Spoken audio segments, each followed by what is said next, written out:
Hello, I'm ready to give you some positive affirmations. Feel free to get into a relaxed position. Try not to think about too much. I'm trying to get you out of your head and into reality. The reality is you're doing pretty great. No one's really touching you. No one can compete with you. No one can tell you what you could have done better because they've never tried. You've worked harder than anyone you've ever known. And for some reason, you're letting the negative self-talk stay there and persist. That negative self-talk has been sitting there from your childhood. And it's unwarranted. You do not deserve that. And you should not be taking advice from someone who was wrong in the past. You are much better than most people in your circle. You need to level up and get with people who are actually better than you. And even then, those people will not talk down to you. They'll only find ways to improve you. You're doing very well. Believe me, I can see that in you. There's no need to sit here and dwell on the past and dwell on the fact that you didn't do everything 100% perfect. There is no perfect. That is imagination. There's only people getting up and trying. Perfect is an abstract phenomenon that only a few people have the authority to say if it exists or not, depending on the field you're in. And those people are very biased. You don't need anyone's acceptance, but you have to refuse to stop moving and stop working every time someone threatens to give you a negative review on your actions. You don't need someone's positive review. You just have to keep working at it until you see the results. And when you see the results, you need to give yourself some credit. You have a bad habit of ignoring the credit you're owed. You'll take on all the negativity of people and somehow expect to still have fuel for the next goal you have. You have to actually put in the work to love yourself, to dissociate the negative person you think people think you are from your childhood.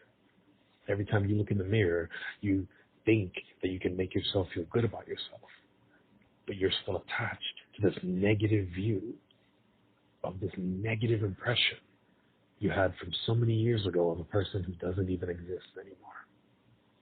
And even back then, they didn't deserve that criticism. If you were to criticize people the way they criticize you, they wouldn't like that very much. They'd call you mean. They'd say it's unfair. And if you saw someone else doing that to them, you'd say the same things. So why do you accept that kind of talk for yourself? And why do you pick up where they left off? When you are at home, looking at yourself in the mirror, you shouldn't still be having that conversation, saying how worthless you are, saying how much better someone else is. You should be your biggest fan. You're afraid of being conceited, so you show yourself no love at all. You want someone to come out of nowhere and pat you on the back because you're not showing yourself love. But that's not going to happen. More often than not, more people are going to hate you whether you fail or succeed. So why not start at home and talk good about yourself? This isn't an excuse to treat people terribly. I'm not telling you to do that. What I'm telling you to do is love yourself. Be proud of what you've done. Give yourself limits. Tell your boss or some employees or some friends, no, this is the line and I can't allow you to cross that anymore for my well-being. I'm sorry, I can't keep doing extra to make everyone else happy so that they don't say something bad about me. You have to be willing to disappoint some people because they're going to speak negatively whether you do good or bad. What really matters is, are you going to keep talking bad about yourself whether you do good or bad? Are you still going to keep dwelling on things that are negative, expecting a negative outcome, thinking about that one thing you did in third grade that nobody remembers? Do you even know everyone from third grade? You're doing very well. Accept it. If you need to turn all the mirrors in your house around so that you forget the face of the person that they imprinted on you, then do that. Don't look at your social media. Don't look at images of yourself and try to build up a new self-image. You need to let that old image pass away because that's not who you are. It was never who you are, but it certainly isn't who you are now. You're doing very well. Be proud of yourself. I'm proud of you. Why aren't you proud of you? Do you need a whole army of people to be proud of you? Can't you be proud of yourself? Father God has given you so much, taken you through so many battles, took away so many enemies in your behalf, and still you're saying to yourself how you're not worth this, how you're not worth that. Well, maybe you deserve this punishment. Maybe you deserve for people to treat you that way. You base everything off of movies and TV shows, having no idea what being treated good is supposed to actually look like, feel like, and sound like. If you don't know what it looks like, go look for it. Don't accept whatever's in front of you. If you don't know what it sounds like, listen for how other people treat each other and listen for the good sounds, happy sounds, wholesome sounds that you want to hear around you. Don't accept whatever people say to you. You can change your reality. You can change your environment. You don't have to be this perfect model individual in this cookie cutter lifestyle. Trying to have, some white picket fence, a spouse, some kids, a dog. You don't have to do any of that. What do you want to do? You've given up so much to be likable and so much to be respectable and not hated and have friends and not be bullied. What do you actually want to do? Because people still aren't going to treat you right. I bet you it doesn't even take that long to think. And you can think of people who are still treating you terribly right now, who treated you terribly today, in the last hour, and you did nothing to get on their bad side. You were just trying to be likable. This is for the people pleasers, the people who say, oh, well, I want people to think I'm nice. Why does it matter? Jesus was nice. They still killed him.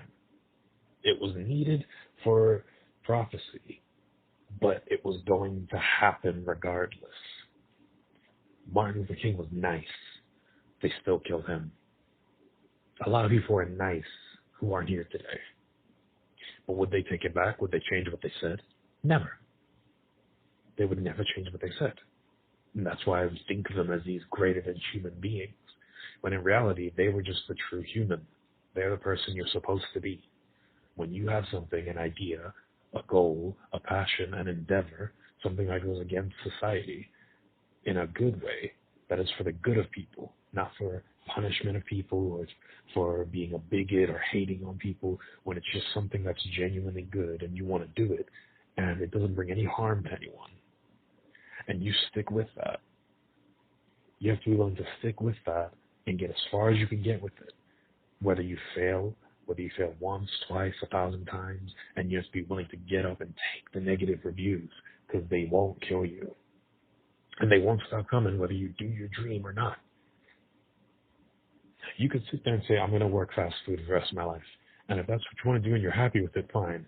But if you know damn well that you do not want to go to that job and it makes you physically sick to your stomach, and you're forcing yourself to do it every day because you're afraid that your mother or your father will say you're a bum or you're a good for nothing because you don't have a job anymore, and it's making you sick spiritually, mentally, physically, and they're still talking negative about you anyway, while you still have that job, it's time to get a new job. It's time to make moves that are smart and say, oh, I'm going to go for this interview. It's time to take vacation days and look for, some colleges around you, to go to university, to do something.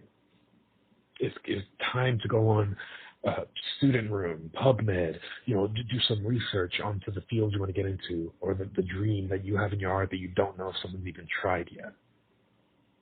It's time to surround yourself with 5 new friends at least, where you are not the most intelligent, the most driven amongst them. where you are one of the least driven people and everyone around you is super driven, trying to change the world in ways you couldn't imagine. And I don't just mean a business person.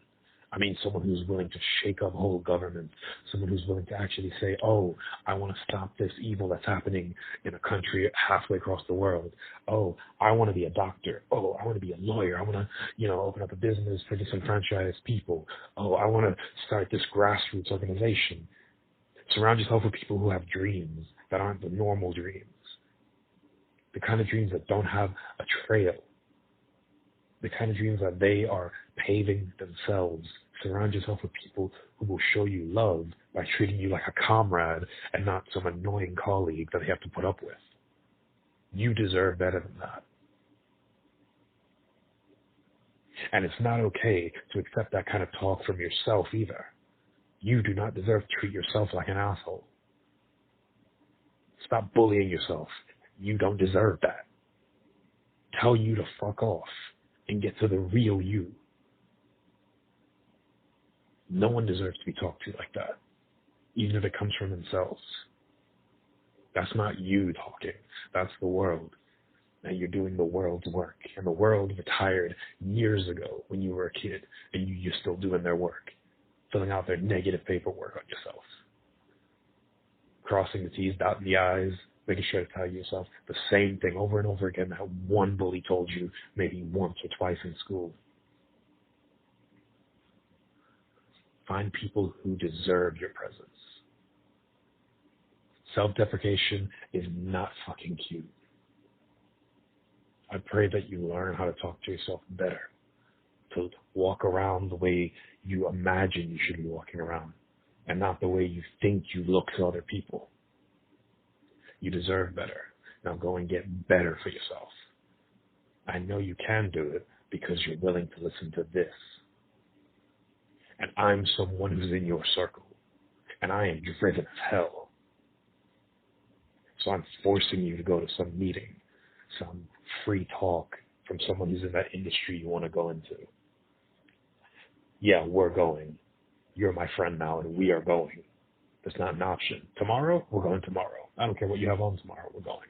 Even if you fail, even if you embarrass yourself, ask stupid questions, I don't care. Take the day off work, I don't care, we're going. And if for some reason you really can't go tomorrow, well, then you better have a goddamn good reason why you can't go the next day. Because we are friends. You are my comrade. I'm not going to let you sulk. And if you aren't willing to keep up with my speed, you are going to get left behind.